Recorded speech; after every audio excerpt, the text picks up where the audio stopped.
Hello everyone, welcome back to the channel. आज 12 तारीख है, 12 सितंबर और दिन है आज थर्सडे का।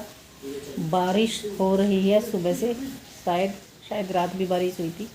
इनकी प्रिपरेशन लीव है, काना की प्रिपरेशन लीव है और मुनमुन की भी। कल एग्ज़ाम था इनका, कल भी एग्ज़ाम है, आज की छुट्टी है।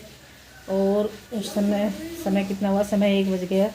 ये अपने ये देख रहा, इसमें समय 1 बज गया। मैं दाल चावल बनने के लिए रखती हूँ। कल मैंने वो लौकी के कोफ्ते बनाए थे, जो लौकी उन्होंने दी थी, नीमखेड़ी वालों ने। लौकी, बैंगन, भिंडी ये सब दिया था, सब्जियाँ। तो वो बनाऊँगी मैं अभी। दाल चावल मैंने रख दिए बनने के लिए, बन जाएंगे 10 मिनट में, 5 मिनट में। सीटी तो लगानी है, फिर छोंक दूंगी दाल को। ये देखो, इसमें दाल रखी, साबुत मसूर, इसमें चावल रख दिए। और मैं आपको बताऊं, मेरी एक बहन है मुजफ्फरनगर, उसका फ़ोन आया था। अभी बताती हूँ क्या कह रही थी वो।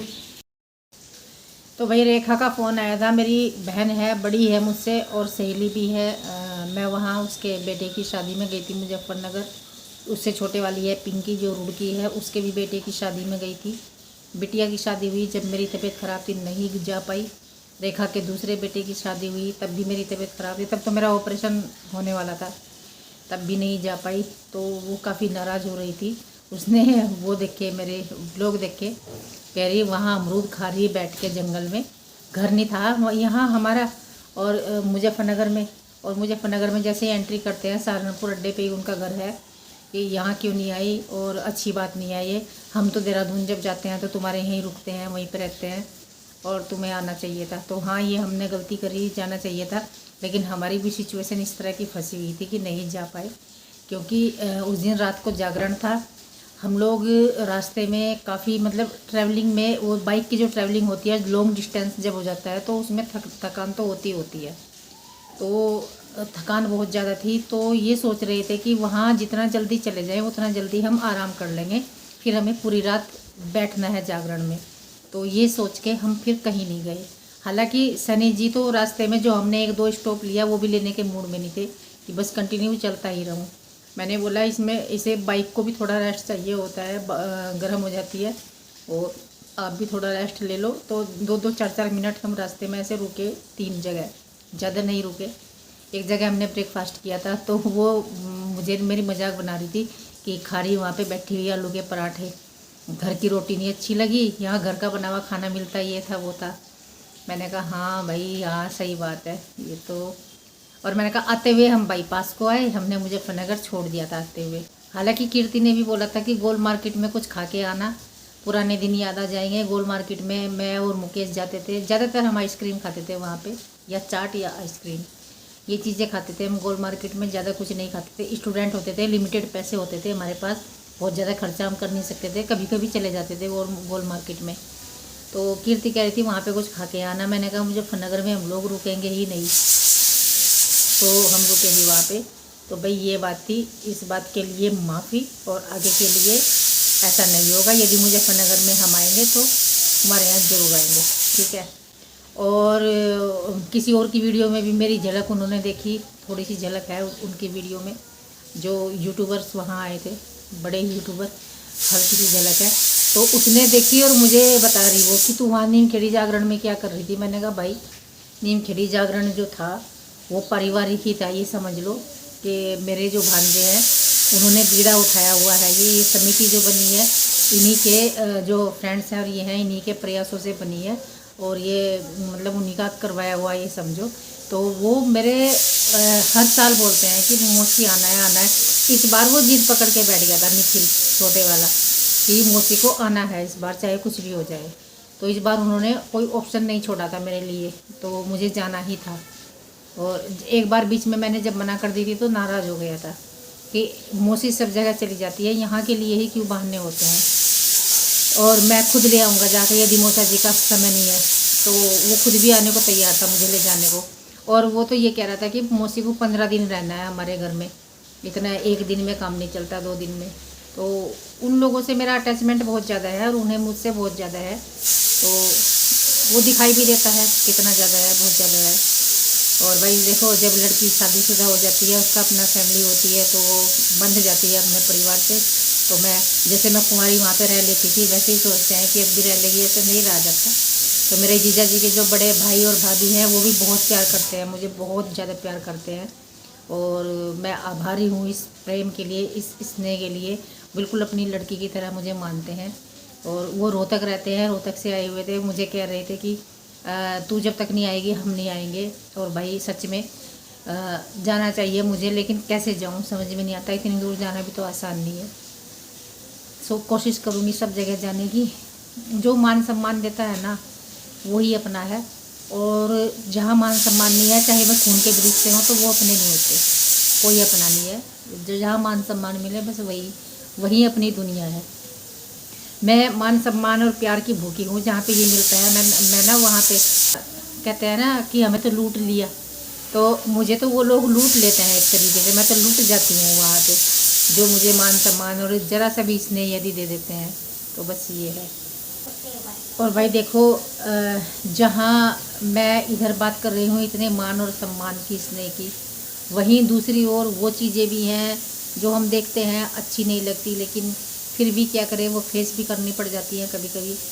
पैसा आता है लोगों के पास, तो लोगों के निगाहें बदल जाती हैं, लोगों के विचार बदल जाते हैं, लोगों का नज़रिया पूरा ही चेंज हो जाता है। कैसे हो जाता है मुझे नहीं पता। दाल चावल हमारे बन गए हैं, लंच तैयार है। समय कितना हुआ भाई? 2 बज गए। 2 बजे ही होता है हमारा खाना, तो आप भी आ जाइए, खाना खा लीजिए। और भाई इधर ये भी खा रहे, दोनों बाप बेटे खाना। वैसे तो ये इसके चाचू हैं, पर कभी कभी पापा भी हो जाए, है भाई, कभी कभी पापा भी हो जाए, वैसे तो चाचू हैं। और देखिए, अब मैं कान्हा को देने लगी हूँ क्वेश्चंस लिख के, ये आंसर लिख के देगा। एक्सरसाइज वगैरह इसने अपने आप ही कर ली, जैसे मैचिंग वाले होते हैं, मैच करने वाले, और फिल इन द ब्लैंक्स वाले होते हैं, वो ये अपने आप कर लेता है, उसे हमें चेक करना होता है। लेकिन क्वेश्चंस लिख के देती हूँ तो ये आंसर लिखेगा और शब्द अर्थ लिखेगा। हिंदी का पेपर है इसका कल। वैसे तो यहाँ पे मौसम ख़राब है, डीएम का ऑर्डर आया हुआ है छुट्टी का, कल देखते हैं क्या होता है। और मुझे याद आ गया प्रिंसी वाला समय, प्रिंसी को मैं लेकर बहुत ज़्यादा अलर्ट रहती थी। प्रिंसी का पूरा सिलेबस, एक एक शब्द जब तक उससे लिखवा के नहीं देख लेती थी, एक एक एक्सरसाइज, तब तक मुझे चैन नहीं पड़ता था। कभी कभी तो 2-2 बार करवा लेती थी। एक शब्द यदि उसका गलत हो गया कहीं, तो मुझे टेंशन हो जाती थी कि कैसे हो गया। और वैसे उसके मार्क्स आते थे 98, 98.9, 99.9, इस तरह से मार्क्स आते थे। 4th क्लास तक वो टॉप रही है। 4th में फिर वो फाइनल एग्ज़ाम चल रहे थे, उसे वो जानलेवा बीमारी हुई थी, मैंने कभी जिक्र किया होगा, फिर कभी बताऊंगी। उसके बाद फिर 8th क्लास में उसने कमबैक किया था, और 8th में उसे बेस्ट स्टूडेंट का अवार्ड मिला था। तो प्रिंसी को लेके मैं इतना ज़्यादा हाई अलर्ट मोड पे रहती थी खुद भी, कि मैं क्या ही बताऊँ। उसी के हिसाब से मेरे काम होते थे सारे, सब काम उसकी पढ़ाई के हिसाब से होते थे। ये देखो बाहर का मौसम, इस समय 3:30 का समय हो रहा होगा। सुबह से वैसा ही है, तेज़ हो जाती है कभी कभी बारिश, कभी कम हो जाती है, लेकिन बंद नहीं हुई। और ये ऐसा लग गया जैसे गांव में बोलते हैं ना, झड़ी लग गई जैसा हो रहा। और वैसे यहाँ रेड अलर्ट है, कर रखा है प्रशासन ने बारिश को लेके। और डीएम का ऑर्डर शायद आ जाएगा कल के लिए भी, आज के लिए तो आया हुआ है छुट्टी का। हमारी तो ऑलरेडी छुट्टी है बच्चों की, आज प्रिपरेशन नहीं हुआ है, तो बाकी के स्कूलों के लिए छुट्टी का ऑर्डर था। और शायद कल भी ना हो जाए, मुझे ऐसा लग रहा है। काफ़ी रेनी वो है, क्या बोलते हैं, मौसम पूरा, मतलब 100% जो कहते हैं प्योर बारिश का मौसम है। ये नहीं है कि थोड़ा सा खुल जाएगा, ऐसा बिल्कुल भी आसार नहीं लग रही। फुल बारिश है और ठंडा हो रहा, ठंड लग रही। मैं पतले वाला कंबल ओढ़ के लेटूँगी अब। और वही हमने कपड़े धोए थे, नीम खेड़ी से आए थे, कपड़े वैसे रखे हुए थे। ये वाला सूट जो है मेरा दूसरे कपड़ों में ये लगेगा, इसका ना हल्का हल्का रंग उतर रहा, तो ये मैंने यहाँ पे डाल दिया। बाकी के कपड़े कुर्सी पर रखे, धुले हुए, आज धोए थे। तो धूप वूप तो है नहीं, और कहाँ डालें, बस वो कुर्सी पे रखे हुए ऐसे कैसे ही, क्या करें भाई। ये देखो इतने कम स्पीड पे पंखा चल रहा, और इसमें भी मुझे ठंड लग रही। और मैं हल्के वाला कंबल या चादर ओढ़ के लेटूँगी। इतना पंखा इसलिए चलाते हैं कि थोड़ी सी ना घुटन सी महसूस होती है, और कंबल ओढ़ के लेट जाओ तो मज़ा आ जाता है। बस ये है हमारे यहाँ का मौसम। तो जी इस वीडियो का मैं एंड यहीं पे करती हूँ। वीडियो को लाइक कर देना, चैनल को सब्सक्राइब कर देना। अगले वाली वीडियो शायद आपको खेत की मिलेगी, हमारे गांव की। अगले वाली वीडियो जो आएगी शायद हम गांव में जाएंगे। भुट्टे तैयार हो चुके हैं, मकई का जो खेत होते हैं वो भुट्टे वहाँ पर तैयार हो जाते हैं आजकल, और पूरे तैयार हो रखे हैं। हमारे यहाँ आते हैं, खेत में से 2-3 बार आ गए। और हम लोग क्या करते हैं, हम एक टूर ज़रूर लगाते हैं एज ए पिकनिक मनाते हैं वहाँ पे जाके। तो बच्चे तो तैयार नहीं है जाने को, मुनमुन का मैच है संडे को, और यदि हम इस हफ्ते ना गए तो भुट्टे पक जाएंगे। तो जिसका भी समय होगा वही जाएगा। सारा परिवार जैसे जाते थे वैसे नहीं जा पाएंगे, जो भी जाएगा। तो आपको वहाँ की वीडियो भी मिलेगी, अच्छे वाले लोग मिलेंगे। तो बस इस वीडियो को लाइक कर देना, चैनल को सब्सक्राइब कर देना। मिलते हैं आपको नेक्स्ट वीडियो में, तब तक के लिए बाय।